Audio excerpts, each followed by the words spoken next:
Os principais jornais e sites do Brasil para saber o que é notícia nesta segunda-feira. A Folha de São Paulo traz como matéria de capa: STF decide se golpistas de 8 de janeiro vão virar réus.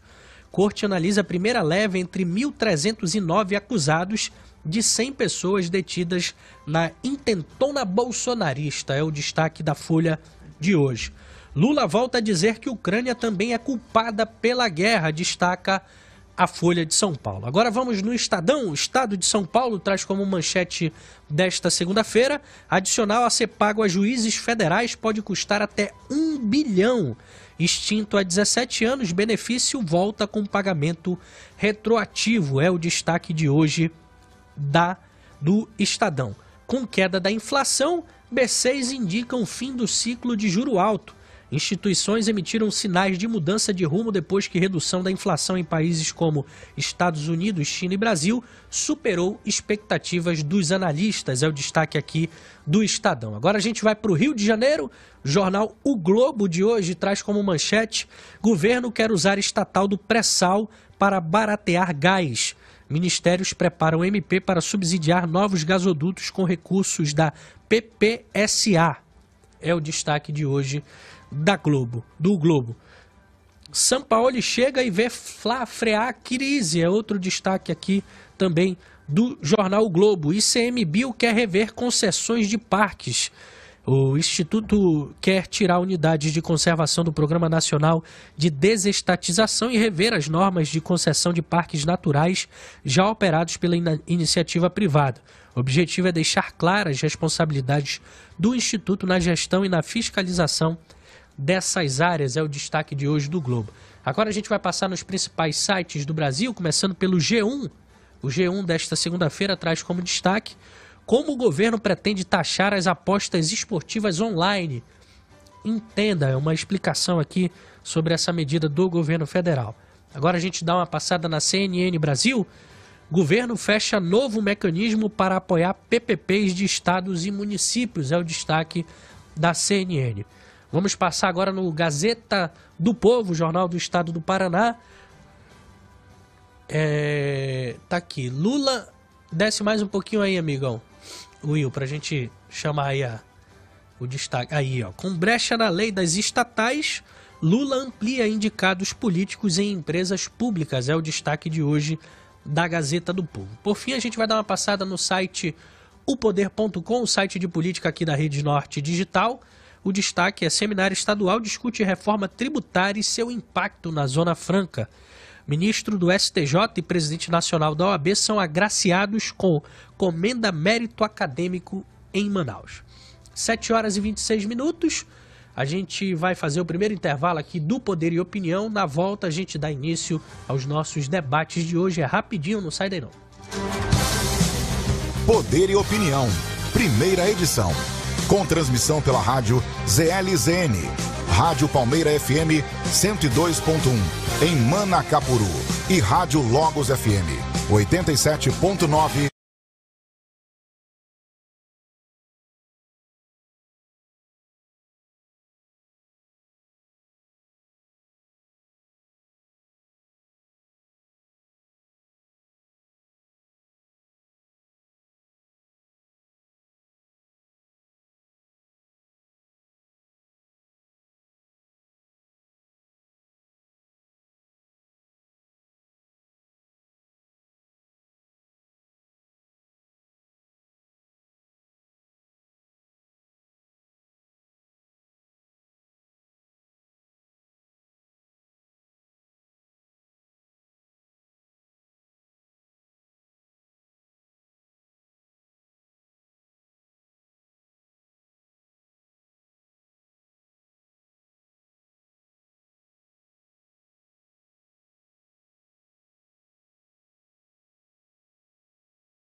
7 horas e 29 minutos, estamos de volta com Poder e Opinião desta segunda-feira, dia 17 de abril de 2023, aqui pela Rádio ZLZN, a primeira rádio profissional da internet do Amazonas, a rádio do site imediato em conexão com a rádio Logos FM 87.9 para você que está aqui na zona centro-sul da capital amazonense. Só conectar aí o seu radinho lá na estação 87.9, você consegue nos ouvir aqui de segunda a sexta, das 7 às 9 da manhã, para você começar o seu dia bem informado aqui conosco. Já estão comigo nos estúdios da ZLZN, professor Ademir Ramos e Brian Douzani, para a gente começar o nosso bate-papo de hoje. Eu só queria lembrar antes que você pode baixar o aplicativo da Rádio ZLZN e ter aí na palma da sua mão toda a nossa programação musical e informativa. É muito fácil, você entra no seu app do telefone celular aí de aplicativos, digita lá Rádio ZLZN, você vai ver esse ícone aí laranja. Clicou para baixar, é gratuito, quando ele estiver na tela inicial do seu celular, você já tem direito a nos acompanhar tanto em áudio quanto em vídeo. Os programas ao vivo aqui dos estúdios da ZLZN, como o Poder e Opinião, você pode acompanhar aí em vídeo e conhecer cada um de nós que faz aqui a programação diária dessa que é a rádio que mais cresce no Amazonas. Mais de 50 mil downloads já do aplicativo da ZLZN. Muita gente curtindo a gente durante todo o dia. Então baixa o aplicativo e acompanha também e faça junto com a gente aqui a nossa programação diária. Vamos lá, hein? Começar os debates de hoje. O ex-presidente Jair Bolsonaro disse a aliados que seu plano político é de se lançar candidato a senador em 2026. Com isso, ele vê a possibilidade de liderar um bloco numeroso na casa, formado por parlamentares identificados com ele. Mato Grosso, Rondônia e Distrito Federal, onde o bolsonarismo é forte, são consideradas opções preferenciais para o lançamento de sua candidatura a senador. Ainda segundo Bolsonaro, esta eleição poderia fechar seu ciclo parlamentar, já que ele teve mandatos como vereador e deputado federal. Ele excluiu o Rio de Janeiro, onde construiu sua carreira política por causa do filho Flávio Bolsonaro, que deve tentar a eleição. Assim como São Paulo, onde outro filho, o deputado federal Eduardo Bolsonaro, deve lançar o seu nome ao mesmo cargo. Fora os filhos do ex-presidente, cogita-se também a vinda da ex-primeira-dama Michele Bolsonaro para concorrer a uma vaga no Senado Federal. Seria aí, professor, uma espécie de bolsonarismo espalhado pelo Brasil, bolsonarismo de fato, né? Os que têm o sobrenome de Jair de Bolsonaro aí. Como é que o senhor analisa essa possibilidade do Bolsonaro ser candidato a senador, professor Ademir Ramos? Ou quais são os estados aqui que eu falei? Mato Grosso, Rondônia e Distrito Federal. Okay. Bom dia, Manaus, bom dia a você. Nós estamos aqui de plantão. Estamos aqui comentando a notícia, analisando a notícia, servindo de instrumento para você que nos prestigia, nos valoriza e que também nos critica, que faz muito bem, porque a crítica faz parte da nossa prática de reflexão. O Bolsonaro, na verdade, ele deve estar agora andando sobre ovos. Ele está pensando o que é melhor para ele. Ele não está pensando no Brasil, tá?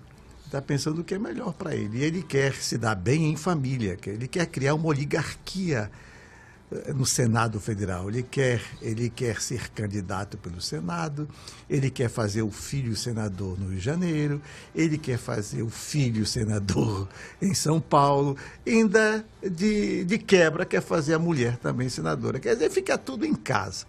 A vontade dele, tudo bem. Tem que combinar com os russos, que eu digo sempre, tem que combinar com o povo. Ele está avaliando, eu acho que está correto, até aí tudo bem. Ele está avaliando qualquer candidato que queira sair para uma jornada dessa natureza, ele faz uma avaliação de conjuntura. O partido político faz a avaliação de conjuntura. Por aqui também está se fazendo análise de conjuntura. O governador do estado também está fazendo a sua análise de conjuntura. Por isso ele está investindo muito no controle dos partidos do Amazonas, no controle das instituições da Câmara Municipal e da Assembleia. O que está ausente aqui é o Davi. O Davi que parece que não tem feito análise nenhuma, só tem apostado no milagre divino. E o milagre divino, conforme aprendemos, só detém aquele que tem fé e aquele que necessita. Precisa muita fé. o Bolsonaro está agindo corretamente. Está análise de conjuntura. E pela análise de conjuntura, ele acha que é melhor para ele. É melhor para ele sair como senador. Agora, ele tem que acertar com os ministros, porque ele está sendo ameaçado, possivelmente seja inelegível, e vai depender muito da decisão judicial. Se conforme a decisão judicial, se ele vai ser inelegível por quantos anos. Possível, a média que está na lei são 8 anos. 8 anos de inelegível. Mas isso depende muito também da correlação de força, dos interesses, inclusive da negociação entre o Congresso e o governo Lula, porque o partido do Bolsonaro tem uma maioria no Congresso Nacional, ele pode cacifar a partir do Congresso Nacional junto ao governo Lula. Tudo é possível, porque, na verdade, o Lula ainda não testou o seu poder de fogo no Congresso Nacional. Até o momento agora só está sob ameaça do presidente da Câmara Federal, o Lira. Tá? Então, senador da República, tudo é possível. Recandidato a presidente da República, tudo é possível. O Bivar, por sua vez, já está buscando substituto para ele. Né? Fala-se da mulher do Bolsonaro para ser candidato, fala-se em outros candidatos também, inclusive o senador do PL que foi eleito, Rogério Marinho, é uma referência. O governador de São Paulo é uma referência. Quer dizer, para compor esse campo bolsonarista, tem quadros, a direita tem quadros. Uma direita mais distanciada do bolsonarismo mordaz e carcará. Tá certo. Passo a bola para o Brian. Brian, como é que você avalia essa possibilidade de Jair Bolsonaro ser candidato ao Senado em 2026 e não a presidente, como se cogitava inicialmente? Olha, a priori, a razão dessa movimentação, na minha leitura, talvez, sempre uma conjectura falar de política, seja uma resposta ao processo que corre no TSE. Ele falando que pretende concorrer ao Senado e não à presidência, talvez diminua a tensão no processo que ele responde, que está andando na Justiça Eleitoral, que visa torná-lo inelegível. Pode ser isso. Né? E ao mesmo tempo, sob o ponto de vista da viabilidade, não é um plano ruim. É necessário que se diga isso. Não é um plano ruim. É estranho, eu acho que é estranho uma pessoa sair candidato por um estado que nada tem a ver com ela, mas no Brasil isso não é nenhuma novidade. Mas é estranho, O que o Bolsonaro sabe do estado de Rondônia, por exemplo? Não sei, tenho minhas dúvidas. Praia, né? Gilberto Mestrini saiu deputado federal por Roraima.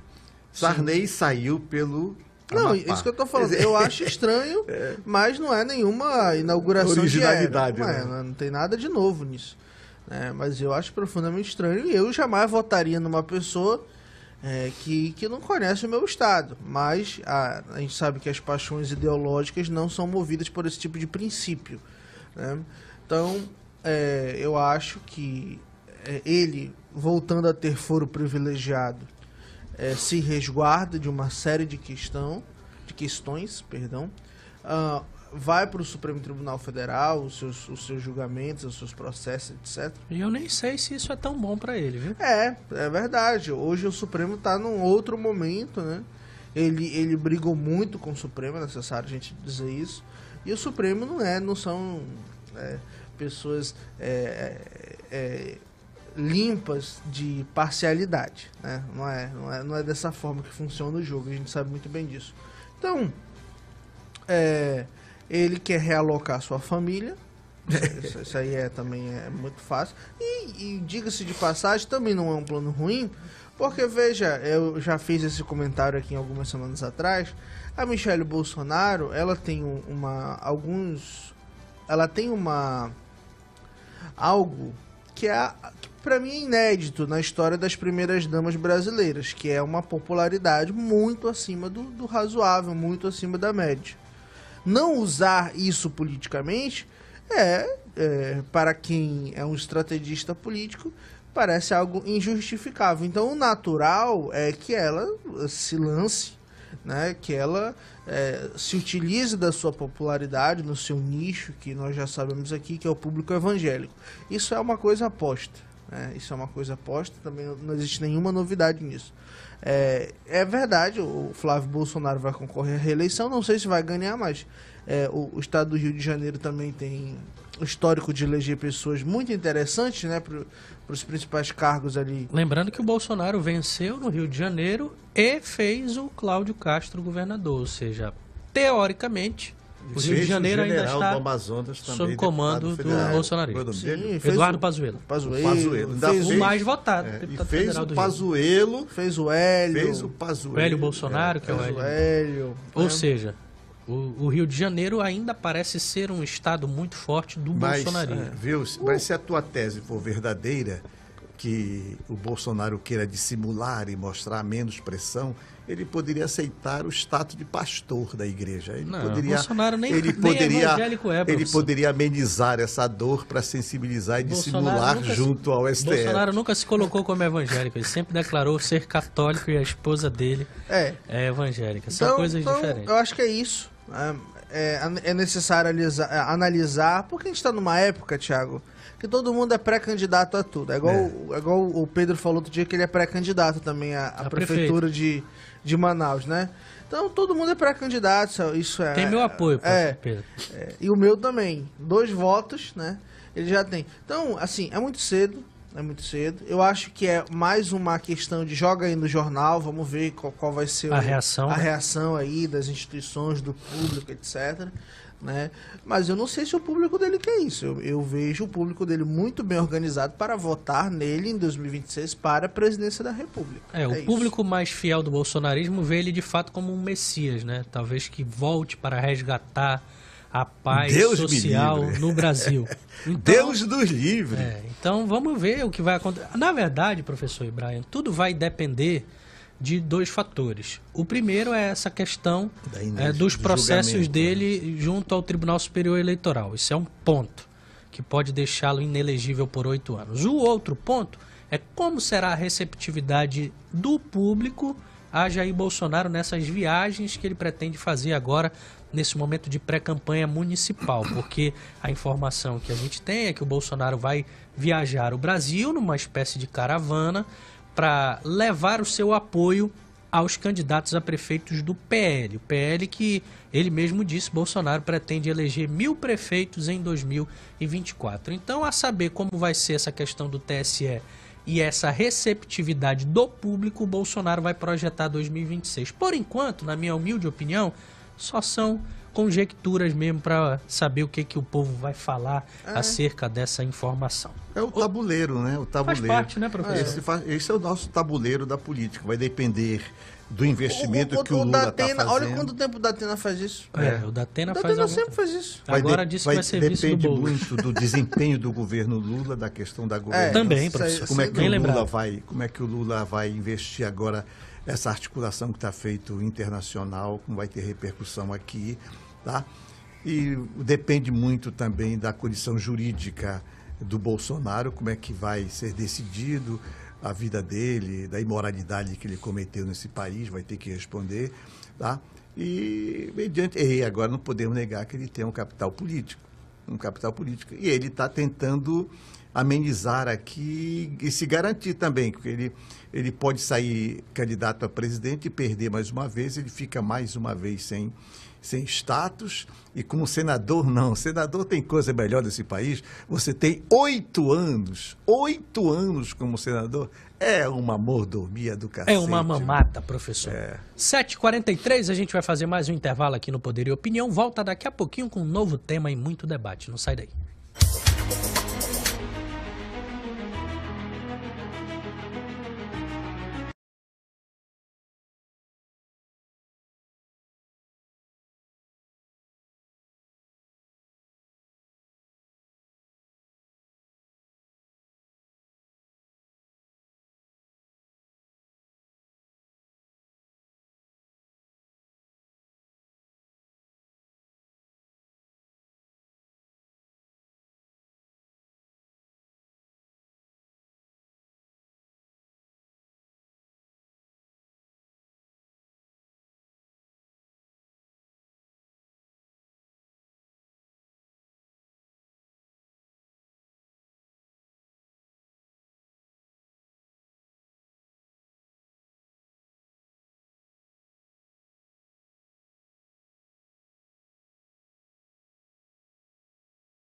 7 horas e 45 minutos em Manaus. Estamos de volta com Poder e Opinião desta segunda-feira, dia 17 de abril de 2023. Você está na Rádio ZLZN, a primeira rádio profissional da internet do Amazonas, a rádio do site imediata em conexão com a rádio Logos FM 87.9 para quem está na Zona Centro-Sul, Eldorado, Parque 10, Praça 14, Adrianópolis, Aleixo, Morada do Sol. Todos os bairros da Zona Centro-Sul e adjacências, você pode sintonizar o seu rádio aí na 87.9 e nos acompanhar aqui de segunda a sexta, das 7 às 9 da manhã e começar muito bem informado o seu dia aqui com o nosso café filosófico. Meus amigos, eu lembro que você pode participar também do Poder e Opinião, deixando sua sugestão de tema, de entrevistado e até mesmo interagindo com os nossos analistas políticos. Manda uma mensagem aí para o nosso WhatsApp. É o 9299485-8526. 9299485-8526. Participa com a gente, a nossa equipe de produção está aqui prontinha para receber a sua interação e colocar aqui no ar a sua fala. Pessoal, vamos continuar aqui ainda falando sobre a família Bolsonaro, professor e Brian. Porque ontem a ex-primeira-dama Michele Bolsonaro usou as redes sociais para falar sobre onde estariam os móveis retirados do Palácio da Alvorada, residência oficial da Presidência da República, depois que ela deixou de viver no local. Ela falou, entre outras coisas, que devem estar nos depósitos. A gente tem um vídeo aí, meu amigo Will, da Michele Bolsonaro falando sobre isso. Ela colocou uma caixinha de perguntas no Instagram e algum seguidor perguntou sobre esse fato para ela. Coloca o vídeo aí pra gente, Will. Onde estão os móveis do Palácio da Alvorada? Aguardando ansioso por sua resposta. Então, esses móveis estão ou no depósito 5 do Palácio da Alvorada ou no depósito da Presidência. Existe esse depósito com várias cadeiras, mesas, sofás, quadros, que você pode fazer esse rodízio. Quando a Marcela Temer me apresentou o Alvorada em 2018, ela me falou dessa possibilidade e da possibilidade de eu trazer os meus móveis da minha casa e poder utilizá-los no Alvorada. Eu fiquei 6 meses dormindo na cama do Alvorada, cama que outros presidentes usaram, com certeza. No segundo semestre de 2019, a minha mudança chegou, tá? Até a pedido da minha filha Laura, que queria que nós fizéssemos uma sala com os nossos móveis da nossa casa do Rio de Janeiro. Então, nós tiramos os móveis, esses móveis foram para o depósito, eu coloquei os móveis do meu quarto e os móveis da sala.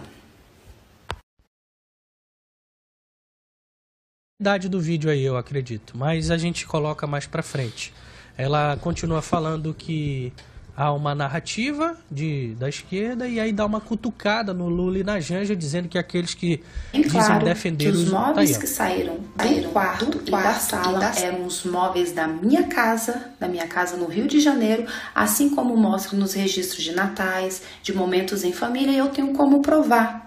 Agora, gente, existe um setor chamado setor de patrimônio que fiscaliza e que cuida de todos os móveis do Palácio da Alvorada. Não é dessa forma, não é assim como eles estão colocando. Os móveis estão lá. Só que, infelizmente, os que pregam a humildade, a simplicidade, não querem viver no simples, tá? Zombando e brincando com o dinheiro do contribuinte. Nós ficamos por 4 anos no Alvorada, nós não fizemos nenhuma licitação de enxoval, não tinha toalha, não tinha roupas de cama decente, eu usei os meus lençóis na minha cama, na cama de visitas, para não fazer licitação, porque eu entendi o momento que nós estávamos vivendo. Agora eu sugiro a CPI dos móveis da Alvorada.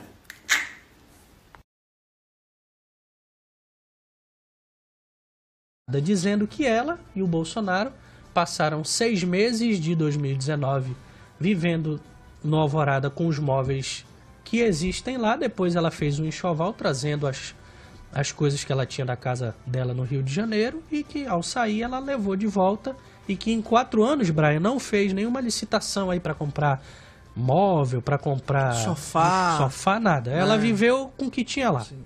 Cama de 45... Mesa de 200 mil, né? Mesa de 200, veja, ela posteriormente, eu assisti isso daí, publicou fotos provando que a mesa que ela tinha no Alvorada é a mesa da casa dela, o sofá que estava lá no Alvorada era o sofá dela, tal.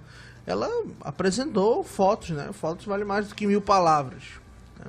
Então, me parece que não há que se falar que ela esteja mentindo. Ela apresentou aí alguma...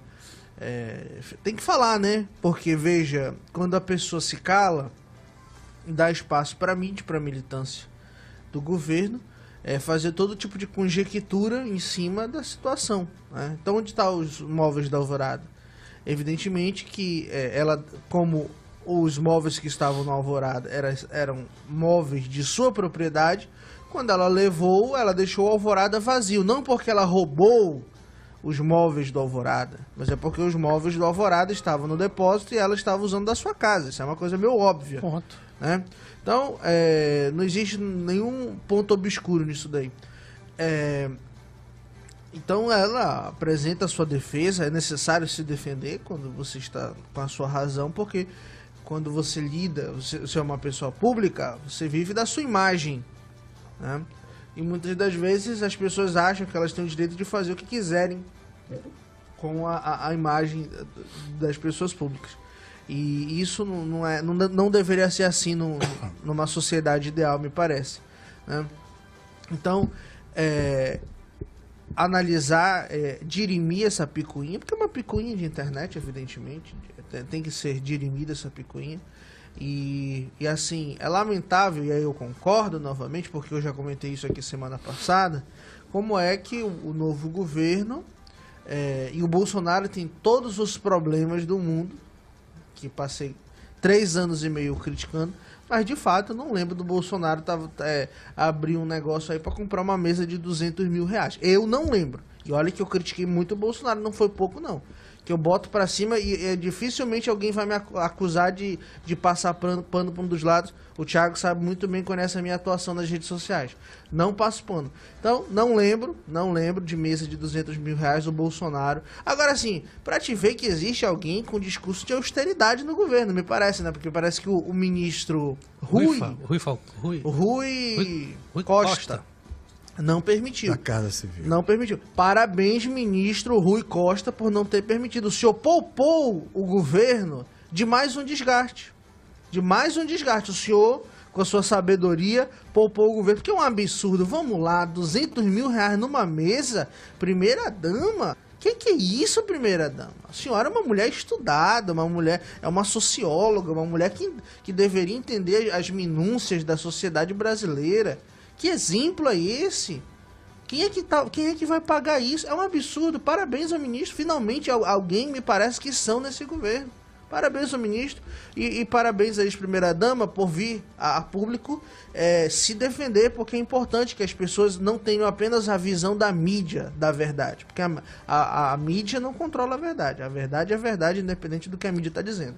Professor Ademir, Michele Bolsonaro esclarecendo aí os fatos. Isso é um erro primário que ela cometeu. Ah, ela errou, professor? Cometeu um erro primário. Nossa. Mas não foi só ela, não. Nós, às vezes, cometemos essa cultura do patrimonialismo. Isso eu via muito aqui no governo do Estado. Eu me lembro bem de uma secretária estadual que, quando foi designada pelo governador, ela levou tudo para dentro da SEDUC. Levou o vasinho, levou o quadro da família, colocava o quadro do marido em cima da mesa. Isso se dá no macro e do micro. Isso é uma questão, uma cultura, uma prática do patrimonialismo. O que quer dizer isso? Reduzir o público ao privado. Exatamente isso que ela fez com o aval do seu marido, Bolsonaro. Ora, eu ganhei a eleição, eu vou morar no Palácio da Alvorada, eu vou levar os móveis de casa. De casa. Não, isso é erro primário. Erro primário, isso é patrimonialismo. Você leva para lá e depois você tira isso. Isso é muito grave. Isso não se faz. Isso acontece muito, minha gente, em escola pública. Quando o diretor é escolhido, ele põe lá o vasozinho que ele traz de casa, o retrato, igualzinho. É o macro e o micro. É a cultura do patrimonialismo, de reduzir a coisa pública ao seu perfil familiar. É oligarquia. Isso é um erro primário. Ela cometeu um erro primário com o aval do Bolsonaro. Outro dado importante é chamar a atenção que em qualquer estrutura de poder, eu vivo na universidade, nós tínhamos inclusive um arquivo morto na universidade. Nós fazíamos as provas, agora mudou, mas nós fazíamos as provas e até hoje eu me reservo disso.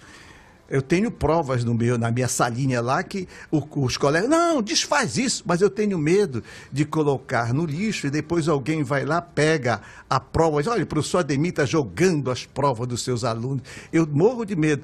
A universidade, no passado, tinha um arquivo morto, onde arquivava essas provas. E depois de um certo, que é a regra de 5 a 10 anos, é incinerado.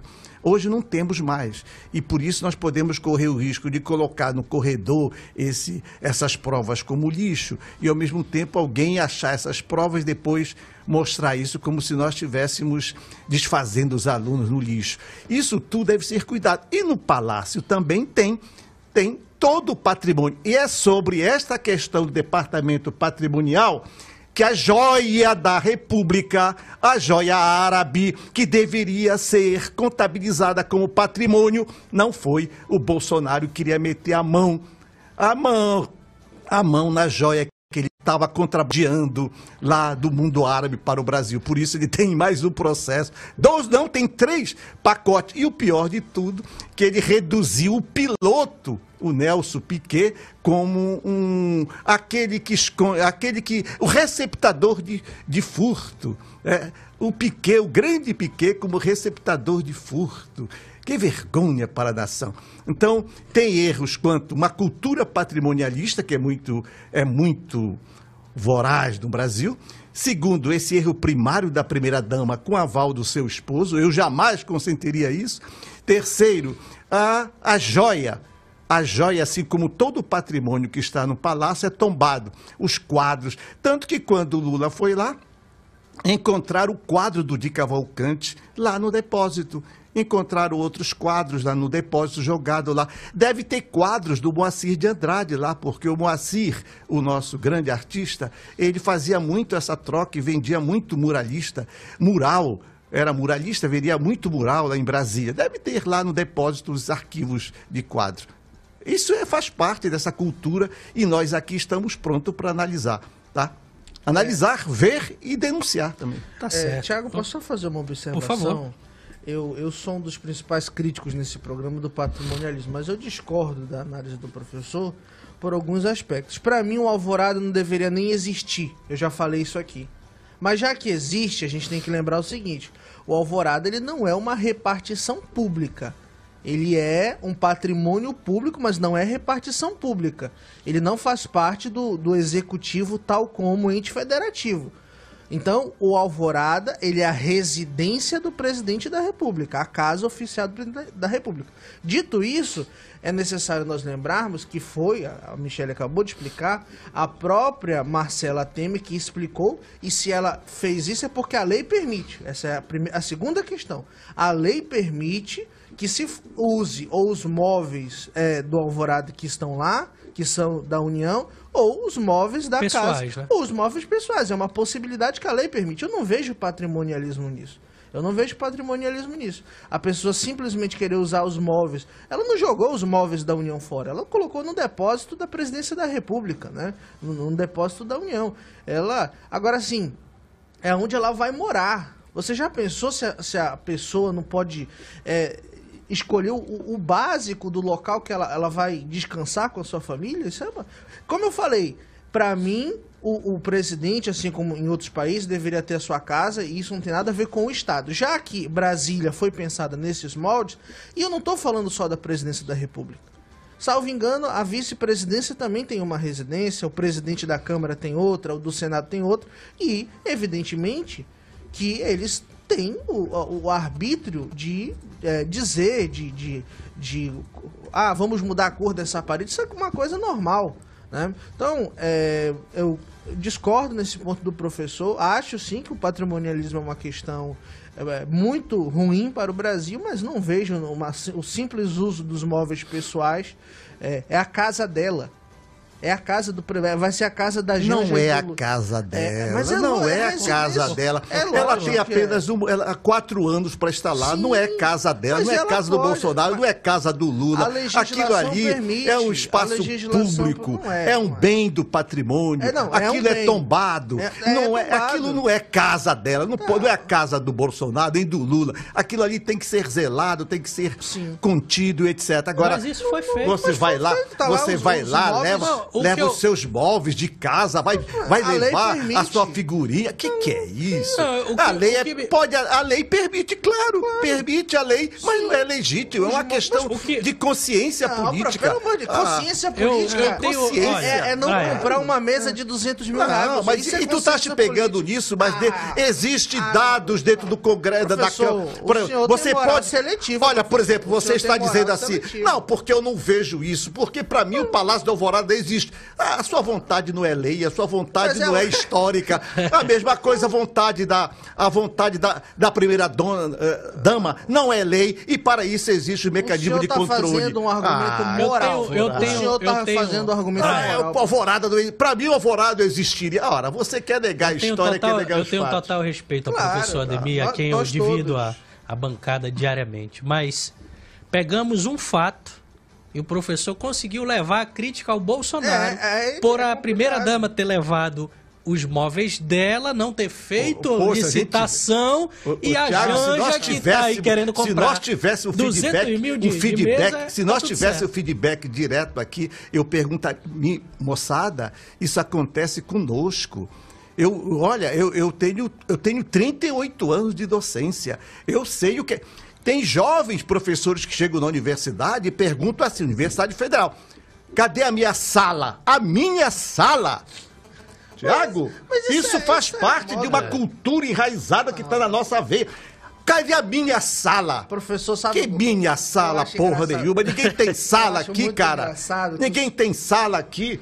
A sala da universidade, nós dividimos tudo entre nós aqui. A mesma coisa se dá com diretor de escola. O cara é escolhido diretor de escola, no outro dia ele leva a fotografia do pai, da mãe, do periquito, põe tudo lá e o vasinho de casa. A mesma coisa se deu com a primeira-dama. Erro primário é a cultura, é a leseira do patrimonialismo.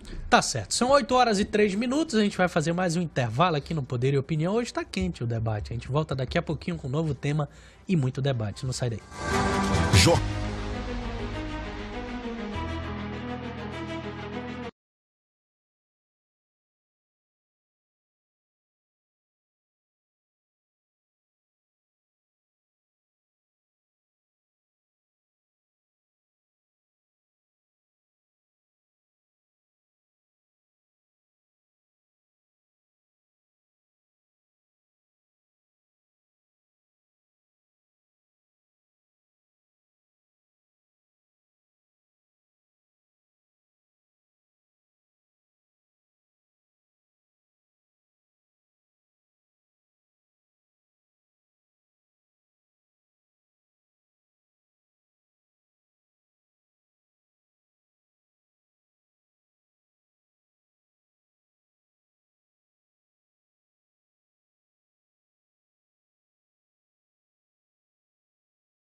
8h05, vamos voltando por aqui com Poder e Opinião desta segunda-feira, dia 17 de abril de 2023, aqui pela Rádio ZLZN, a primeira rádio profissional da internet do Amazonas, a rádio do site imediato em conexão com a Rádio Logos FM 87.9 para você que está na zona centro-sul de Manaus.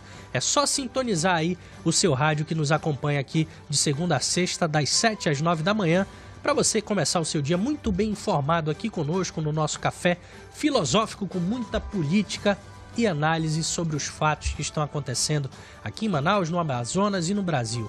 Eu quero agradecer a você que nos acompanha pela internet, Facebook, Instagram e também pelo YouTube. Tem uns amigos aqui participando no Instagram, tem muita gente aqui entrando na nossa live. Deixa eu ver quem está por aqui. O nosso amigo Alfredo, a Liliane Araújo, colega jornalista, está por aqui. Juliana Valente, o Jonas Wesley, a Patrícia Botelho também está por aqui. Tem muita gente aqui assistindo o Poder e Opinião nesta manhã de segunda-feira. Obrigado. Compartilha aí essa live para que mais pessoas possam iniciar esta segunda-feira bem informadas, assim como você está ficando bem informado aqui com a gente. Vamos voltando por aqui com o professor Ademir Ramos e também com o Brian Douzani. As emissoras de TV receberam uma quantia considerável do governo federal para exibir a campanha que celebra os 100 dias do governo Lula. A contratação e pagamento foram feitos por meio da Secretaria de Comunicação, liderada pelo ministro Paulo Pimenta, que destinou uma verba de 32 milhões de reais para as empresas Globo, Record, Band, SBT e Rede TV. Os anúncios foram exibidos entre os dias 8 e 10 de abril, divididos em 55 inserções que juntas somaram quase 40 minutos de propaganda. A emissora que mais recebeu dinheiro foi a Rede Globo, que faturou 11 milhões de reais. O SBT aparece em segundo lugar com quase 10, a Record recebeu 6 milhões e meio e a Band ficou com 3,7, a Rede TV com apenas, podemos dizer assim, 854 mil reais. Professor Ademir. Olha, dinheiro, né? 34 dinheiro. Milhões? Acho que a primeira coisa que tem que ver se isso está no orçamento. Está no orçamento, é o orçamentário, tá? Segundo, a propaganda faz parte, é a alma do negócio, né? Isso vale fortemente na estrutura do capital, tá? E o que o governo está fazendo é divulgando as suas ações. Nada pessoal, né? Porque não pode fazer uma divulgação personal, é uma divulgação de Estado. Então, está divulgando, isso é de praxe, todos os governantes em 100 dias de governo fazem essa grande publicidade, celebração, né? Dos 100 dias. Professor. Agora, a verba é legal, faz parte do orçamento, está destinado para isso. As prefeituras, os governos, todos têm verbas para marketing. Todos eles têm. Tá? Não vejo nenhum crime nisso. Tá? É preciso garantir, dar visibilidade dessas ações e acho que a regra do jogo é esta. E o Bolsonaro também não era diferente, o Temer não era diferente, a Dilma não era diferente. O Collor foi pior de tudo. O Collor era o garoto propaganda, né? Era o garoto da mídia. Então faz parte hoje do jogo e é preciso divulgar mesmo, é preciso debater e ao mesmo tempo subsidiar isso junto à população. Vejo isso como o novo normal, vamos chamar assim. Isso é o novo normal, divulgar o trabalho e chamar para si a responsabilidade. Não é pessoal, é o governo, é o Estado divulgando as suas ações. Brian.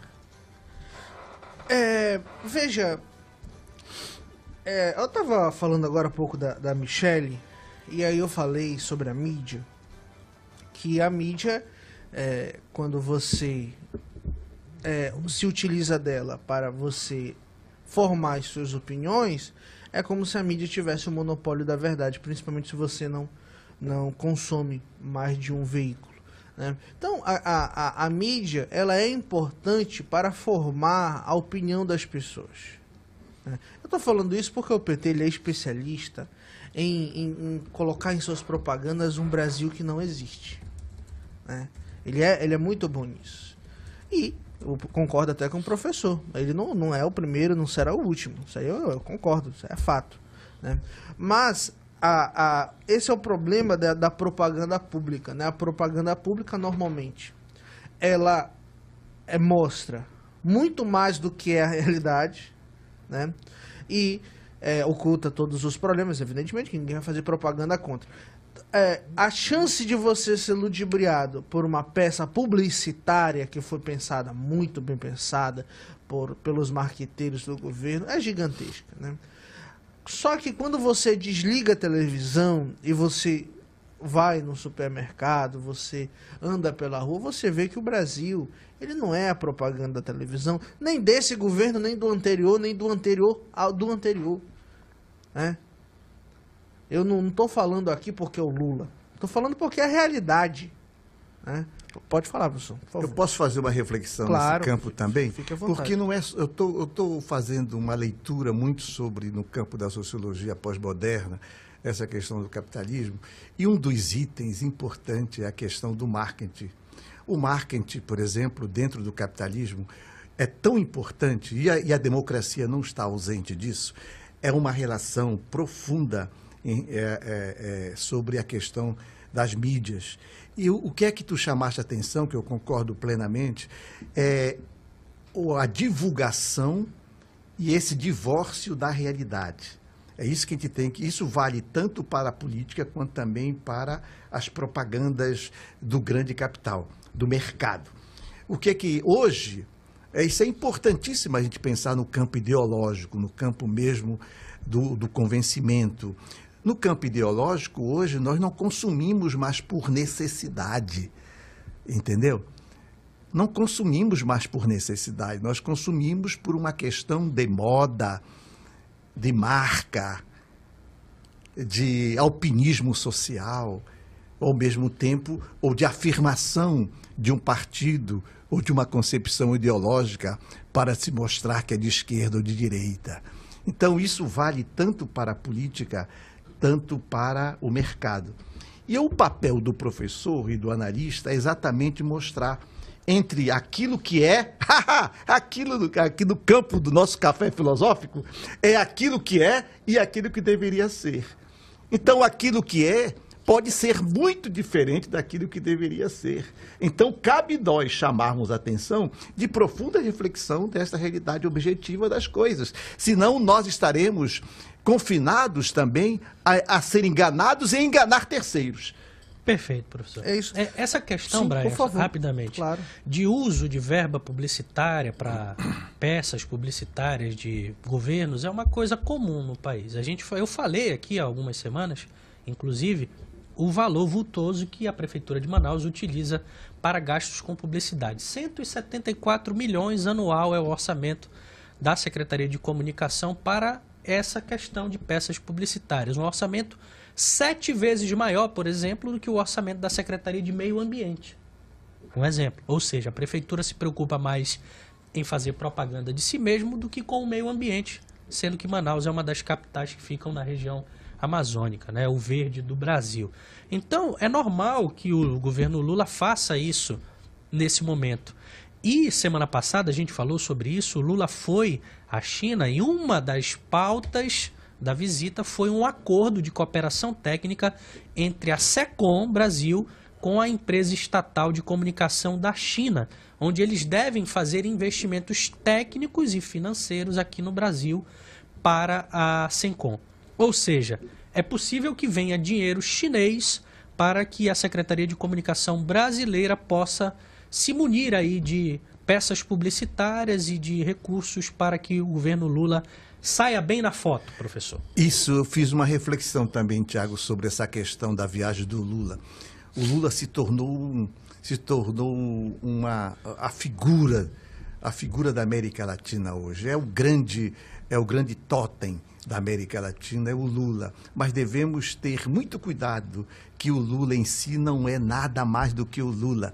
Na verdade, o que eles estão pensando é o Brasil pela sua dimensão tropical, pela Amazônia, pelos campos gerais do Brasil, pelo poder consumidor do Brasil. É isso que nós devemos refletir. E outra coisa que eu queria chamar a atenção, quer dizer, na verdade, a propaganda é tudo de cima do Lula. Mas do Lula, sem o país, nada será. Então é importante pensar o Brasil como potência, e aqui se destaca a Amazônia. O que eu estava refletindo é que todas essas cooperações internacionais deveriam passar diretamente pelos institutos de pesquisa no Brasil, pelas universidades federais. O que eu estou muito preocupado é que esses tratados, esse tratado de cooperação é feito governo, e as universidades, os pesquisadores, ficam à revelia disso. Então, se nós quisermos que tenha resultado objetivo no Brasil, tem que ter uma participação efetiva das universidades. Aqui eu cito mais uma vez o Caboclo Amazonino. O Amazonino e o Robério Braga, quando houve a queda do Muro de Berlim, aquela situação da decadência do comunismo lá na União Soviética, o que aconteceu? O Caboclo Amazonino falou com o Robério e foram contratar músicos do leste europeu para cá. A nossa orquestra sinfônica do Amazonas é composta de músicos do leste europeu. E o que foi que os dois fizeram? Conceberam, tudo bem, eles vêm para cá, mas eles vão ter que ter um retorno. Foi quando se criou o Cláudio Santoro, o nosso conservatório Cláudio Santoro, que já formou dezenas, centenas e milhares de jovens músicos no Amazonas. Olha o resultado que tem. Olha o resultado que tem, inclusive com ressonância dentro da Universidade Estadual do Amazonas. Isso que eu estou reclamando. Esses tratados internacionais, essas cooperações internacionais, tem que estar contido aqui a cooperação das universidades. Ainda ontem eu estava olhando o nosso concorrente lá, o Fantástico, assunto que nós já abordamos aqui, mostrando a decadência da ciência no Brasil. Quer dizer, enquanto fazemos esse tipo de cooperação milionária, as universidades estão fazendo cotinhas para poder manter limpeza de ar-condicionado. Tiago, eu só queria fazer um destaque aqui, já que a gente falou do presidente Lula. Me parece desastrosa as opiniões que ele tem dado aí na China em relação à guerra da Rússia e Ucrânia. Ele literalmente saiu em defesa da Rússia. Pelo amor de Deus, abre aspas. Decisão da guerra foi tomada por 2 países. Espera lá um pouquinho. Todo mundo viu que quem tomou a iniciativa disso foi o Putin. Agora, eu não sei o que não sei qual é a visão estratégica do Lula. O Zelensky deveria abrir as porteiras? Putin, sente aqui e tal. É de uma completa... Isso não sou eu que estou dizendo. São grandes jornais que estão dizendo que as falas do presidente, do chefe de Estado brasileiro, têm incoerências históricas, né? A decisão não foi de 2 países. E aí ele também afirmou, Lula afirma que Estados Unidos e Europa prolongam a guerra, e que os Estados Unidos precisam começar a falar de paz. Espera lá um pouquinho. Eu não sou democrata no sentido do Partido Democrata norte-americano, mas o Joe Biden, no começo, foi o que mais falou de paz, meu Deus do céu. Quando o Putin ameaçava, estou falando do momento histórico pré-guerra, estou falando da pré-guerra. Quando o Putin ainda não tinha iniciado a operação, o presidente dos Estados Unidos, Joe Biden, tem pronunciamentos aí. É só você olhar, presidente da República.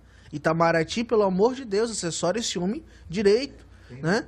Então, só para concluir, Joe Biden, e eu não tenho, do ponto de vista ideológico, nem aproximação com o presidente dos Estados Unidos, mas falou muito de paz, sim. Falou que se a Rússia tomasse esse caminho, ela estaria escolhendo fazer a guerra, né? Então, os Estados Unidos fez um enorme esforço para ele não fazer o que ele fez, e mesmo assim, nós temos o vídeo daquele momento histórico, onde o Putin falou, acabei de ordenar uma operação, tal. E você tem também, ainda de terno e gravata, os primeiros pronunciamentos do Zelensky, dizendo que tentou de tudo, que vem conversando, e a resposta da Rússia é o silêncio. Você encontra isso noticiado por vídeo, não é nem bastidor, é vídeo.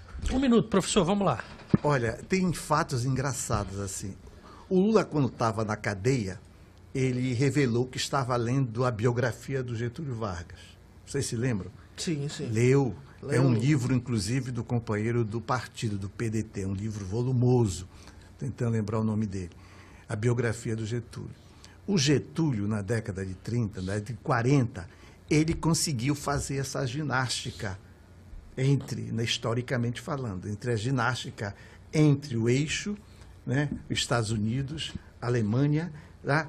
E nesse jogo que ele fazia, inclusive vários navios brasileiros foram ao fundo do mar. E aí não se sabe se era a Alemanha que estava afundando ou se eram os americanos que estavam afundando. Era a tentativa de trazer o Brasil para o seu lado. E o Getúlio, com a habilidade dele, ele conseguiu, inclusive, tirar dos Estados Unidos a siderúrgica, né? E conseguiu montar uma estrutura industrial no Brasil com esse jogo. Não sei se o Lula assimilou bem isso, essa jogada do Getúlio. Parece que ele está muito mirado no Getúlio Vargas. Segundo, mesmo que ele esteja mirado no Getúlio Vargas, ele tem que ouvir o Itamaraty. E há uma prática no Itamaraty, desde os tempos do Rio Branco, que nós temos uma economia política internacional pragmática. Então, devemos ter muito cuidado nesse conjunto de forças, como é que devemos, sobretudo agora, nesse momento pós-Guerra Fria. Nós temos 3 eixos. Nós temos hoje a Rússia, a China e os Estados Unidos. A comunidade europeia está vinculada aqui à sombra dos Estados Unidos. Então, nós estamos aqui com esses 3 eixos. Nós sabemos, sobretudo o Itamaraty, o Lula tem que ouvir mais o Itamaraty e discutir a nossa prática cultural do Itamaraty, que vem desde a época do Rio Branco, no sentido de como trabalhar com esta questão da geopolítica internacional. Porque se nós tendermos para a China, seremos refém da China. Se tender para a Rússia, refém da Rússia. E também, se você vai fazer uma economia política internacional baseada na moeda local, você não precisa proclamar, fazer crítica ao dólar, é afrontar os Estados Unidos. Para que isso? Ora, meus amigos. Por isso que é uma neutralidade não tão neutra, né, professor? Não há. É questão pragmática mesmo. O que é que nós queremos da China? Queremos uma cooperação internacional? Queremos, mas essa cooperação tem que ser participativa. Por isso que eu estou chamando a atenção do papel das universidades. Olha, a China vai fazer todos os satélites de observação da Amazônia. Olha aí. Ela vai controlar toda a informação da Amazônia. A China tem um dado novo, porque o INPE, o Instituto Nacional de Pesquisa Espacial, já lançou um satélite com apoio dos Estados Unidos antes, a semana passada. E o Maranhão, aquela área militar lá do Maranhão, está concedida para os Estados Unidos. Então, tudo isso a gente tem que levar em consideração. Eu estou aqui no Amazonas, mas o Lula que está o Lula e o Itamaraty têm noção dessa economia política internacional e da geopolítica. E eu chamo a atenção da Amazônia. Nós temos uma base militar dos Estados Unidos na Amazônia, na região de Letícia, aqui em Tabatinga, e nós temos uma base militar concedida pelo Brasil em Alcântara, no Maranhão. A Amazônia está fechada de cabo a rabo para os americanos. 8h23, a gente vai fazer mais um intervalo aqui no Poder e Opinião e volta daqui a pouquinho com um novo tema e muito debate. Não sai daí. Poder e Opinião. Credibilidade. Você encontra aqui.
Horas e 25 minutos, estamos de volta com Poder e Opinião desta segunda-feira, dia 17 de abril de 2023, aqui pela Rádio ZLZN, a primeira rádio profissional da internet do Amazonas, a rádio do site imediato. Estamos em conexão com a Rádio Logos FM 87.9 aqui na zona centro-sul de Manaus. Se você estiver no Eldorado, Parque 10, Praça 14, Morada do Sol, Adrianópolis, enfim, Bolevar, todos os bairros da zona centro-sul e adjacências, você pode sintonizar o seu rádio aí na 87.9 e nos acompanhar aqui de segunda a sexta, das 7 às 9 da manhã e começar o seu dia muito bem informado aqui com Poder e Opinião. Comigo, Tiago Botelho, professor Ademir Ramos e Brian Douzani. Estamos aqui todos os dias da semana trazendo informação para você começar o seu dia bem informado aqui com a gente. Eu lembro que você pode baixar o aplicativo da ZLZN e ter aí na palma da sua mão a nossa programação musical e informativa. Entra na loja de apps do seu celular, digita lá Rádio ZLZN, você vai ver um ícone laranja, clicou para baixar, é gratuito. Quando ele estiver na tela inicial do seu celular, você já tem direito a nos acompanhar. O diferencial do nosso app é que você pode ouvir e ver também.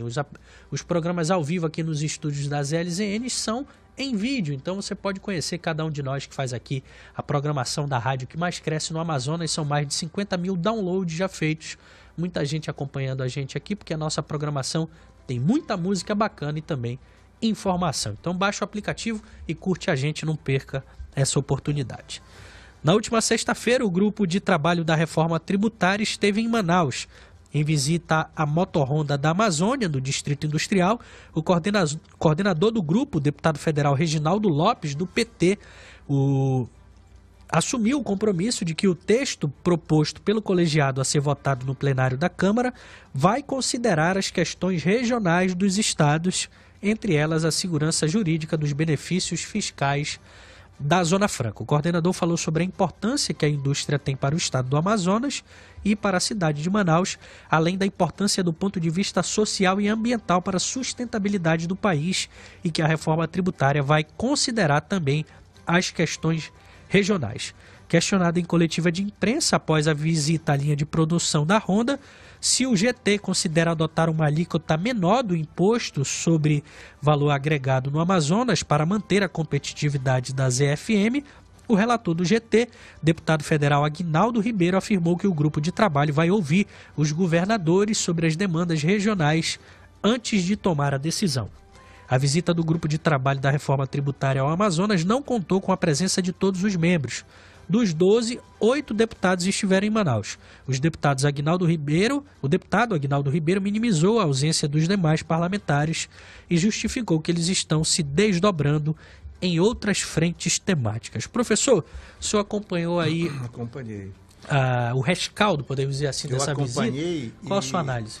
Eu queria compartilhar também numa reflexão aqui um artigo que foi assinado pelo Denis Mineve, que é da Bemol, e o Tomás Nogueira, que já foi ex-superintendente da Suframa, é consultor e conselheiro do Estado, e o título é uma carta aberta ao grupo de trabalho da reforma tributária. A reforma tributária passa por Manaus, segundo o Denis Mineve, da Bemol, e o Tomás Nogueira, da Fazenda, consultor. Diz ele, na exposição de motivo, diz que a Amazônia pode ser o palco da reinvenção do Brasil, da retomada da nossa autoestima como grande nação. É o que nós estamos vendo, por exemplo. O Lula vai na Alemanha, discute a questão da Amazônia, vai nos Estados Unidos, discute a Amazônia, vai na China, discute a Amazônia. Mas as universidades estão ausentes, o governo do Estado está ausente, enquanto isso o governo do Pará está muito mais presente, inclusive esteve na China, garantindo espaço em termos de ferrovia. Mas eu queria chamar a atenção da demanda levantada por esses dois autores, o Denis Mineve e o Nogueira, o Tomás Nogueira, diz eles assim: há 3 grandes incentivos que devem ser afetados pela reforma. Primeiro, isenção de PIS com fins nas operações dentro da própria Zona Franca de Manaus. Os 2 especialistas estão chamando a atenção. Isenção de PIS e com fins. Tá? O segundo ponto, crédito presumido de ICMS exclusivamente para as entradas em Manaus e nas áreas de livre comércio, como Boa Vista, Macapá e Cruzeiro do Sul, é outra pauta. E terceiro, a isenção de IPI em toda a Amazônia Ocidental. E eles estão abordando aqui nessa carta aberta a questão da indústria em si, tá? E o comércio também.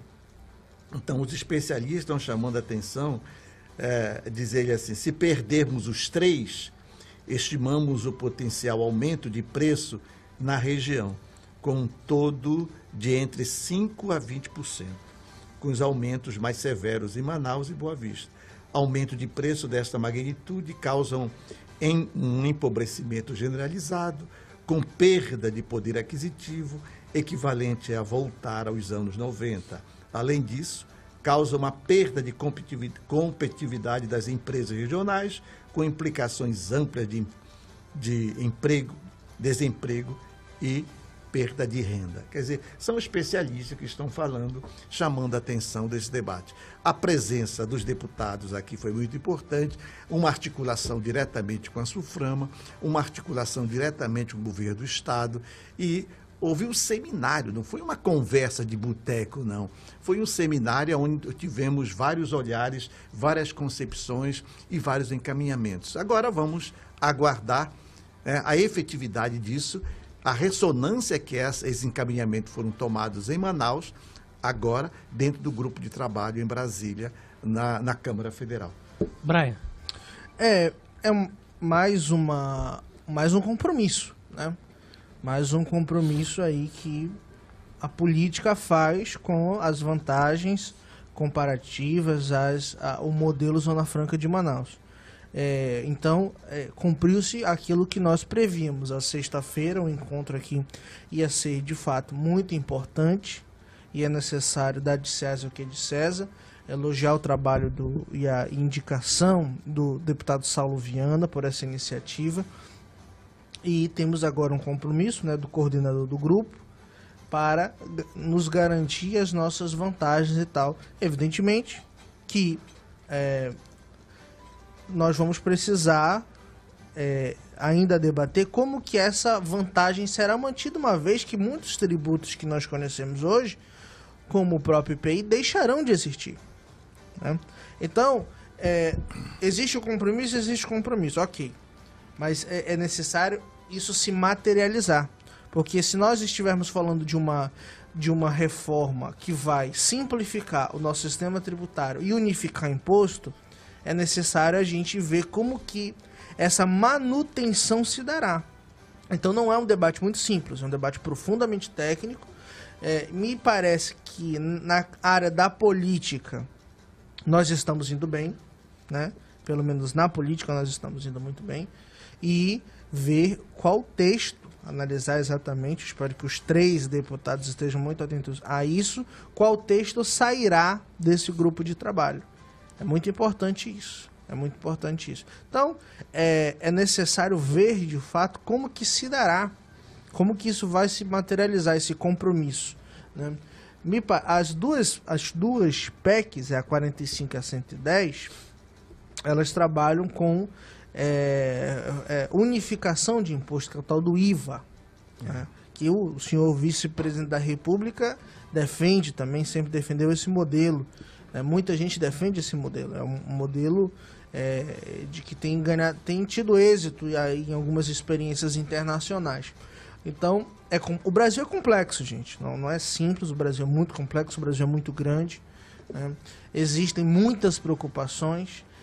Fico feliz pelos parlamentares terem entendido que não se trata somente de receita, que não se trata somente dos empregos, mas que existe uma razão de existir da Zona Franca que está diretamente ligada à questão da Amazônia. Essa é a questão central. Hoje o professor fala isso e fala muito corretamente. Hoje a Amazônia é a questão mundial. É a questão dos debates internacionais, né? Então, ver a Zona Franca, o grupo de trabalho entender a Zona Franca como um bem para o nosso meio ambiente, como a nossa política ambiental, é sobretudo um grande avanço na discussão. Porque passa a impressão, professor, e eu vejo muito isso dos deputados, com todo respeito, do Sul, do Sudeste, como se nós fôssemos um apêndice, e que essas vantagens são favores para a nossa subsistência. Como se nós fôssemos um problema para a República. Isso, Não somos problema, nós somos solução, Exatamente. na verdade, né?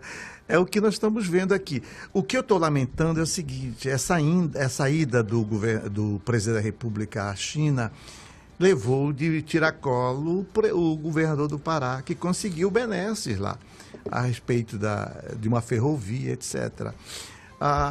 Eu perguntaria por que o Omar não fez a ponte também, porque o Wilson Lima, União Brasil, faz parte do arco de aliança de apoio ao governo Lula. O Wilson Lima está no União Brasil, faz parte do arco de aliança, que deveria estar presente, porque o capital chinês está presente aqui na Zona Franca de Manaus. Então, seria uma força política significativa. Então, pegando o teu gancho, Bray, você é um garoto inteligente, merece todo o meu respeito. Gosto de você, camarada. Então, acho importante pensar, tecnicamente, sim, tecnicamente nós precisamos estar qualificados, nós precisamos estar com apoio das universidades, juridicamente devemos estar bem calçados. Quando eu falo de técnico, estou falando juridicamente e estou falando da questão da matemática financeira mesmo, da questão dos impostos, da teoria política mesmo aqui marcado da economia política. Ao mesmo tempo tem a questão política. Da mesma forma que eles vieram a Manaus, por uma discussão mais ampla, cabe ao governador, por meio do consórcio da Amazônia, fazer também uma conferência da Amazônia Legal para se discutir os valores e a importância da Zona Franca para a Amazônia Legal. Isso é importante, da mesma forma como está falando aqui o Denis Mineve. Então é importante chamar a atenção. Então a gente se fecha politicamente não só no parlamento, mas politicamente também com o apoio dos governadores. E a questão técnica, jurídica, que se respalda através do gabinete do governador e da Secretaria de Ciência e Tecnologia e da própria Universidade do Estado do Amazonas, que deveria ter uma participação mais efetiva nesse processo quanto à matemática financeira. Volto aqui a parabenizar os integrantes do grupo de trabalho da reforma tributária, nossos aplausos. Os deputados do Amazonas, sobretudo o deputado Saulo Viana, que foi quem articulou a vinda do GT aqui para Manaus, porque a gente falou várias vezes aqui, Brian, professor, da importância de trazê-los aqui para conhecerem a realidade da Zona Franca de Manaus. Eu até sugeri, eu não sei se isso foi feito na última sexta-feira, que levassem ele ao Musa, não foi, professor? Para verem a floresta em pé e entenderem a importância da Zona Franca aqui para a preservação do meio ambiente. Bom, a informação foi dada, né? O líder aí do grupo de trabalho disse que essa questão regional vai ser respeitada. Então agora temos um compromisso. O compromisso foi feito, agora é uma questão política de cobrar o que foi promessa do Lula em campanha e agora promessa do líder do grupo de trabalho, que é do PT. E temos a promessa do vice-presidente da República também. Então, por hora, estamos resguardados. Força política também, pensando tecnicamente, nós estamos trabalhando, e aqui destaca-se o Paulo Derney. Eu chamo muita atenção do Paulo Derney, sem dúvida, porque a experiência é muito respeitada em Brasília, eu acompanhei o Paulo Derney, eu sei do valor dele, e ainda bem que o governador colocou na Secretaria de Ciência e Tecnologia. Tá. E segundo, vamos ver se essa semana sai agora a nomeação do Bosco. A nomeação do Bosco até agora não saiu. Nada, hein? Depois eu disse que depois da vinda do Lula da China, mas não oficializou. Depois da vinda do Lula da China, o Brasil seria outro, tomara que seja verdade, vamos ver. E eu queria chamar a atenção também do bloco político, eu estou falando de política, que isso aqui é economia política. O bloco político foi montado também na Câmara Federal, que é o PP, União Brasil, do Wilson Lima, ele tem que entrar em campo para trabalhar, junto com o Bivar, União Brasil e PDT. Eles têm que trabalhar em defesa da Zona Franca de Manaus. Tá? Não vai cair do céu não, senhor governador. Vai para Brasília e começa a articulação. E, por sinal, ir para Brasília, o governo Lula está convocando os governadores e o prefeito. E vamos ver se o governador do Amazonas viaja junto com o prefeito de Manaus. Observem, jornalistas aí de investigação, os paparazzi, fique atento aí para ver como é que vai ser. O presidente da República está convocando os governadores, os parlamentares, para amanhã uma ampla reunião em Brasília para discutir sobre a questão do combate ao ódio e à violência nas escolas. Vamos ver como é que fica, se o governador e o prefeito vão de mãos dadas para Brasília. 8h41, a gente vai fazer mais um intervalo aqui no Poder e Opinião e volta daqui a pouquinho com o último bloco de hoje. Não sai daí não.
Dia 17 de abril de 2023, aqui pela Rádio ZLZN, a primeira rádio profissional da internet do Amazonas, a rádio do site imediato em conexão com a Rádio Logos FM 87.9 para toda a zona centro-sul da capital amazonense. Eu lembro que você pode participar do Poder e Opinião com a gente, deixando sua sugestão de tema, de entrevistado e até mesmo interagindo aqui com os nossos analistas políticos. Manda para o nosso WhatsApp uma mensagem, é o 9299485-8526, 9299485-8526. Meu amigo Elton Carlos Negreiros está ali preparado para receber a sua interação e colocar você aqui para participar do programa junto com a gente. Então, participa aí. Vamos voltando por aqui com meu amigo Brian Douzani e professor Ademir Ramos para o nosso último bloco de debates de hoje. Olha só, amigos, figurando bem nas pesquisas de intenção de voto para a Prefeitura de Manaus, o deputado federal Amon Mandel fugiu do rótulo de pré-candidato a prefeito em entrevista a um site local. Na oportunidade, o parlamentar falou sobre o ex-candidato ao Senado, Coronel Menezes, que já disse que Amon poderia ser seu candidato a vice. O deputado federal afirmou que não há nenhum tipo de conversa relacionada às eleições, porém, não negou uma possível aproximação e disse que Menezes nunca foi envolvido em nenhum escândalo de corrupção e isso é um ponto positivo. Ainda durante a entrevista, Amon confidenciou que no Amazonas poucos políticos gostam dele. Abre aspas para o que disse o Amon. Podem tolerar, mas por conta do trabalho que desenvolvi como vereador, de fiscalizar e denunciar, isso gerou um desconforto muito grande. Começo com o senhor, professor Ademir Ramos. Primeiro, ele rechaçou ser pré-candidato a prefeito, depois fez um aceno positivo ao Menezes. Amon está aprendendo, né? Porque ninguém diz que é pré-candidato com quase 2 anos de diferença. Só o Heron Bezerra. Porque que não vai ser candidato, sejamos honestos. A partir do momento que você afirma que é pré-candidato, a facada é alta. Você não tem mais sossego, você tem que ter dinheiro, você tem que se bancar. Então, o Amon está fazendo o jogo do profissional da política. Correto, Amon? Eu estou do páreo. Segundo, a regra também, a segunda regra, eu aprendi com o Brizola. O Brizola dizia, se ciscar para dentro, estamos juntos. Ciscar para dentro, quer dizer, se o Menezes está ciscando para dentro, pronto. Por que é que o Ammon vai criticar? De maneira alguma. E quem ciscar para dentro, o Ammon vai dizer, estamos juntos, naturalmente. O fato é que o Ammon, sem dúvida alguma, já está nas pesquisas. Ele se destacou muito bem enquanto vereador, exerceu uma postura crítica em relação à prefeitura. A prefeitura, por sua vez, não soube como trabalhar essa prática crítica do Ammon, e o Ammon cresceu. O Ammon cresceu politicamente, tanto que foi reconhecido com o prêmio, né, de deputado federal para Brasília. Sim. E lá de Brasília ele fica dando as cutucadas. Não quer dizer que ele seja reduzido à condição de vereador parlamentar, federal, conforme vozes ocultas tenham dito. Mas, de qualquer maneira, eu vejo o Ammon como promissor, ele está no páreo. O Davi, por sua vez, é o seu adversário, é um dos adversários. Você tem outras forças políticas, mas precisa combinar com o governador, que é o moleque da bola, é aquele que está com a bola na mão e quando fica puto, pega a bola e vai chorar em casa, puto de raiva, que acontecia conosco nas peladas. Então, vejo o Ammon, vejo o Davi, mas o Davi tem tempo de governo, a chuva vai passar, vamos ver como é que ele vai se comportar em termos de trabalho e em termos de articulação. Lembrando que o Ammon também está na mesma situação do Davi quanto à questão partidária. Exatamente. Está na mesma situação do Davi quanto à questão partidária. O Davi está no Avante. A diferença é que ele tem melhor. Ele tem uma sigla que tem tempo de TV e o Davi está com o Avante, é o Avante fazendo a maior propaganda nacional. Vocês já viram? Maior propaganda nacional. Vem pro Avante, vem pro Avante. Quem que vai querer ir pro Avante? Nada. Eu fiquei sabendo também que vereadores do Avante já estão em Brasília também fazendo articulação de sair do partido. Eu vejo, por exemplo, se isso for verdade, a informação que nos chegou, o Davi perdeu o controle da sua liderança. O Davi é um líder político aqui no Amazonas. O nosso prefeito, Davi Almeida, é um líder político. E o líder tem que dar direção moral, direção política, direção ética para os seus liderados. E já tem gente correndo por fora, os vereadores correndo por fora, porque estão vendo que não estão mais na aba do Davi, o Davi abandonou, estão correndo por fora, buscando novos partidos para poder se segurar e concorrer às próximas eleições. Então, esse é o fato. Nós temos, muitas águas vão rolar debaixo dessa ponte, e nós temos que ficar atento, porque o pré-jogo já começou. E o pré-jogo é tão importante quanto o jogo, né? Mas, como eu digo sempre, pré-jogo, treino é treino, jogo é jogo. E o jogo só termina quando o juiz apita o final. Brian. Tiago, a minha coluna no site O Poder dessa semana terá o seguinte título: Ammon Mandel não tem espaço nem na direita e nem na esquerda. E nesse texto eu vou explicar aquilo que basicamente a gente já tentou debater aqui na semana passada, quando nós entrevistamos o nosso Francisco, né? Francisco Aires. Exatamente. E aí, primeiro, existem alguns pontos a se destacar aqui. Primeira coisa: se o Ammon for candidato, ele não vai ser vice do Menezes. Espera lá um pouquinho, né, Menezes? Vamos lá. Espera lá um pouquinho. Você acha que o Ammon tem perfil de alguém que quer ser vice? Você é um iludido. Com todo respeito, você é alguém que está querendo se enganar. Esse é o primeiro ponto. O segundo ponto é que a direita bolsonarista não vê no Ammon o seu representante, vamos dizer assim, com todos os atributos do bolsonarismo clássico, professor. Que o professor adora essa expressão. O Ammon não é um bolsonarista clássico, não é nem um neo-bolsonarista, vamos colocar assim. Não encaixa, não tem liga. Eu entendo o Menezes sob o ponto de vista dos números, entendo. Ele está até, me parece que nessa análise, fazendo um jogo ligeiramente inteligente. Uma vez que sozinho, provavelmente, ele não é um candidato de segundo turno. Provavelmente. Mas ele tem esse problema que o Ammon não faz parte do grupo político dele. Isso é uma verdade posta. E eu não estou dizendo que a política não pode surpreender. Uma outra coisa que eu queria destacar é que o Menezes sequer é o preferido dentro do PL. Esse é um outro problema. A gente está falando do problema partidário do Davi, do problema de falta de grupo do Amon, e a gente tem que falar que o Menezes não tem a vaga ainda. Não sei se terá. E quem vai decidir isso, eu já falei que quem manda no PL é o Alfredo, mas não é o Menezes. É Alfredo Nascimento, né?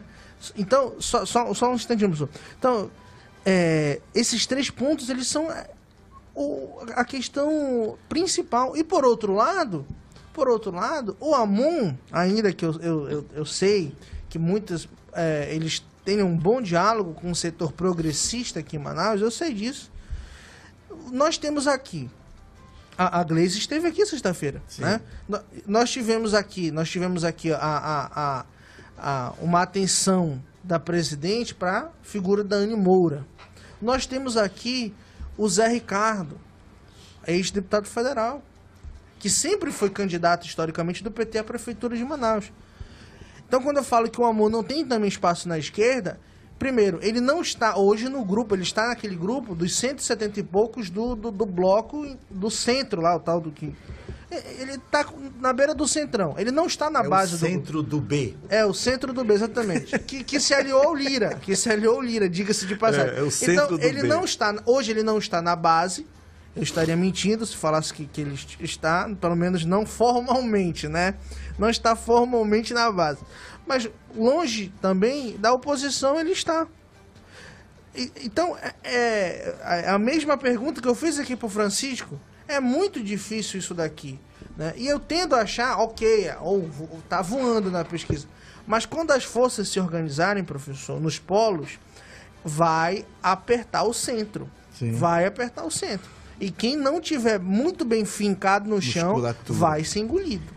Eu vejo também assim, eu estou tentando, nós estamos aqui fazendo um exercício de laboratório para compreender a política local, tá? E essa questão desse exercício me faz pensar a questão do partido político em si.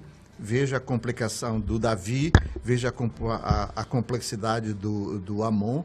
Mesmo assim, o Amon tem uma força política maior em termos de tempo de televisão, se continuar no Cidadania, com Roberto Freire. Ok. Mas o Amon, ele está acima dos partidos. O Amon, eu comparei o Amon assim, fazendo minha análise, com a Tabata, não é Tabata, né? Tabata Amaral. Por sinal, ela é bonita, inteligente, eu conheci lá na convenção do PDT, quando ela estava no partido. É boa de debate. E ela cresceu, senhores, não por força do PDT. Ela cresceu como movimento. É isso que está acontecendo no Brasil, que vocês inclusive, o Tiago, você sabe disso. Os movimentos de articulação nas redes sociais e movimentos populares estão muito mais acima do partido.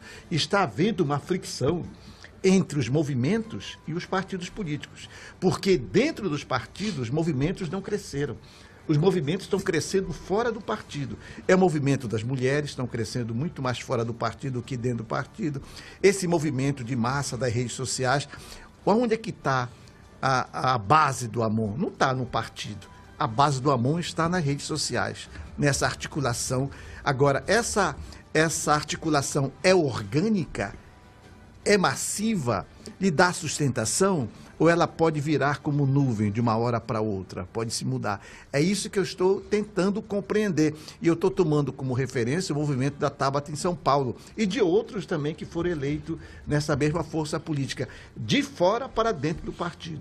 E isso que o Ciro não aceitou, e o Ciro entrou num arranca-rabo com a Tabata e a deputada saiu do PDT. Tá? E nessa disputa. Tem que saber como é que vai se tratar essa questão dos partidos políticos e os movimentos que estão vindo de fora para dentro. Essa é uma reflexão que eu tenho a fazer. Isso não é novidade, porque as igrejas também fizeram isso, né? As igrejas vieram de fora para dentro. Só uma informação... E muitas vezes não foram compreendidas, assim como os movimentos também não foram compreendidos. Só uma informação que chegou, foi publicado inclusive em um jornal local, que na sexta o senador Omar Aziz promoveu um jantar na casa dele e o Amon esteve, né? Com a Gleisi Hoffmann. Interessantíssimo. A fonte é fidedigna? Depois tu me manda esse... A fonte é fidedigna? Certinho. O Jornal A Crítica que publicou. Então pronto. O Jornal A Crítica publicou. Não, O Dante Graça e a Luana Veja Carvalho. só como começa... Estiveram presentes o Adair Filho, o Sidney Leite, o, salvo engano, o senador Eduardo Braga, além do Omar e o Amon. Sim. Com a Gleisi Hoffmann, que é a presidente nacional do PT. Com isso, ele tá articulando, com isso né? o Davi fica numa situação com a brocha na mão. Não, e só para ainda na linha do professor dizer, eu concordo com a análise do professor. O Amon claro, eu digo fenômeno, mas não diria que esse fenômeno não tem uma explicação. Existe uma explicação sim pro fenômeno Amon. Inclusive na minha leitura o Amon é produto do capital. Já falei isso aqui algumas vezes. O Amon, com todo respeito aqui, professor, não quero ser deselegante, mas eu costumo fazer a seguinte afirmação: o Amon pobre não teria ganhado a eleição. Pronto, esse é o meu ponto. Então, eu concordo com o professor. É uma verdade universal. Sim, sim. Né? Mas, Ademir, eu sou candidato ao governo do Estado. Eu sou candidato ao governo do Estado. Eu sou candidato a senador da República. Mas eu, Ademir Ramos, caboclo lá do interior mas, professor, Amazonas, o senhor sabe, comedor de jacaré, o senhor sabe, jacaré, comedor de jacaré e jacari. Professor, para nós que entendemos a política, mas tem um grupo aqui em Manaus, no Amazonas, que acha que o moleque, assim, ele é produto do acaso, é um cara muito que assim, que voou, apareceu... Mas o nosso público, infelizmente, cai nisso, né? Mas destacar que eu concordo que ele tem essa militância. Tem um capital eleitoral na rede. Tem um capital eleitoral. A grande questão que se coloca é o seguinte, e nós debatemos isso aqui semana passada, os bolsonaristas também, de igual modo, têm uma força na rede fenomenal. Então eles também são grupos, e a ala progressista também, são grupos que se organizam muito bem na rede. Isso não é o Amon não será o único expoente desse setor, né? Ou seja, um setor que tem voz na rede, né? Então é só para destacar isso. A situação dele é interessante, ele tem um número, mas existe um pouquinho mais que me parece que falta, né? Tá certo. São 8 horas e 58 minutos. Eu quero agradecer, professor. Eu queria um tempinho só pra gente finalizar. É que nós estamos na Semana dos Povos Indígenas. Meus parentes vão fazer o Grande da Bucuri por todo esse Amazonas. É lá no Rio Preto da Eva, em São Gabriel da Cachoeira, em Barcelo, em Parintins, que agora já tem o novo presidente do DICEI. E aqui em Manaus vamos fazer um grande encontro com a parentala toda dos índios, que a FUNAI está organizando aqui na ICA Maceió, e dia 19 eu estaria às 10 horas lá comungando com os parentes, toda a alegria. Dia 19 seria quarta-feira. Quarta-feira, estaremos juntos. Na verdade, já começou aqui na FUNAI, tá? Já está. Vai até o dia 28. Tem debate, tem canto, tem reflexão, tem venda de artesanato, tem tudo que está tem a defesa da terra e etc. Então, a luta é constante pelo direito dos povos indígenas. E em Brasília também. Brasília, nós temos o Abril Indígena. Esse mês é todo voltado para a luta e pelo direito dos povos indígenas, demarcação da terra já. Tá certo, professor, são 8h59, eu só queria ler aqui um comentário do nosso amigo Pedro. Ele disse aqui na live do Instagram que o Carlos Bolsonaro deixou a rede do Jair, mas vamos observar o contratempo, é isso? O comportamento, eu acho, o comportamento, tá certo. Carlos Bolsonaro ele comandava a rede do presidente da República, ex-presidente da República. Tá. Obrigado, professor, obrigado, Brian, e obrigado a você que nos acompanhou nessas 2 horas aí de Poder e Opinião. A gente volta amanhã às 7 da manhã. Forte abraço, boa semana. Tchau! Poder e Opinião, primeira edição, de segunda a sexta, de 7h30 às 9h, com Tiago Botelho, aqui na Rádio